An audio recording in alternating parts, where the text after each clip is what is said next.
Ladies and gentlemen, greetings and welcome to Let's Talk Theory, the show where we analyze some ideas and hypotheses around our favorite subjects. I'm your host Azelrix and it's time to dive into the DCU.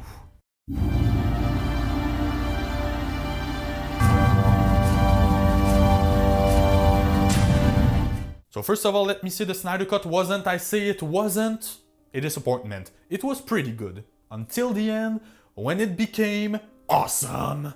At the time of me shooting this video, it is still unclear if the DCU is back from the dead or if the Snyder Cut was a farewell letter to a project that will never see the light of day again. But for theory's sake, we're gonna treat it as if there was to be a follow-up to answer one single question. What happened between the end of Justice League and the post-apocalyptic future we're left with in the epilogue? For this theory, we're gonna spoil the Injustice game and the DCU, obviously the Snyder Cut too. Also, this theory will deal with time travel and interdimensional travel, so that might be a bit confusing. Alright, so now that this is out of the way, let's talk theory. For those who haven't played Injustice, here's the main premise of the game. The Joker has drugged Superman into killing Lois Lane. This drove Superman mad into killing the Joker and becoming the new world's overlord. Meanwhile, the heroes and villains have been divided into the regime led by Superman, ready to kill anyone on sight, and the Resistance led by Batman trying to stop Superman's madness. This is the road the DCU seems to be taking, except the world seems to be governed primarily by Darkseid, not Superman, and the Joker is still alive.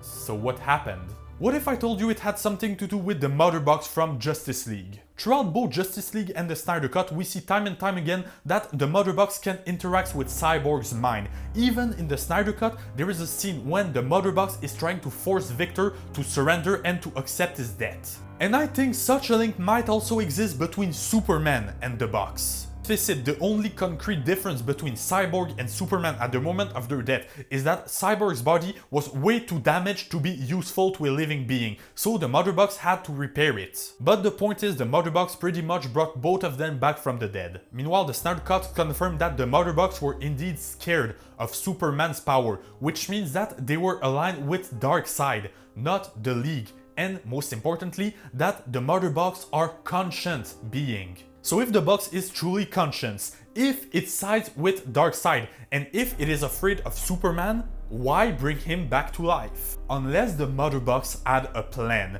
When Superman awakes, he's not himself, he fights the League. But look at that, he seems to fight them out of instinct, and he stops when Lois Lane shows up. So what if the only thing preventing the Motherbox from taking complete control of the Kryptonian's body was his love for Lois Lane? It would explain what pushed Superman over the edge to become the new world's overlord, and why he decided to side with Darkseid rather than to take control of the planet himself. It would even explain why in Batman vs Superman, Clark thinks Bruce is responsible for Lois's death, because for the last 20 years Batman has fought the Joker without killing him, and without killing him, he gave him the opportunity to kill Lois, so indirectly Clark blames Bruce for Lois's death. Except this version of Batman does kill, but he's far from being the bloodthirsty monster the internet has depicted him. The DCU's Batman is a killer, but he's not an executioner. There is a difference. If he has the opportunity to stop the Joker or in fact any criminal without taking away their lives, he will do it. Meanwhile, in that dream sequence, he does kill, but he's surrounded by soldiers and parademons. At this point, it's him or them. What I mean is that this version of Batman isn't trying to kill,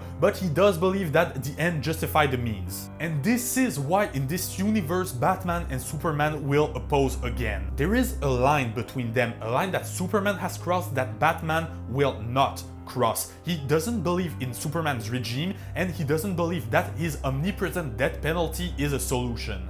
But also in the DCU, this Superman is not Clark Kent. He is his body, resurrected by the Motherbox, and losing Lois Lane was the only push he needed to be drove over the line and surrender his entire will to Darkseid. For the past 3 years, I've trashed a lot about the Snyder Cut, and honestly, I am so glad I was wrong. It was a wonderful experience that gave me goosebumps. On that note, tell me in the comment section what did you guys think about the Snyder Cut, and remember to subscribe and activate the bell to be notified when a new video comes up. Then follow me on Instagram to support my artwork, and if you want to support the channel financially, you can always buy my merch in the description down below. Then share this video with all your DC Comics fan friends, and as always, thanks for watching.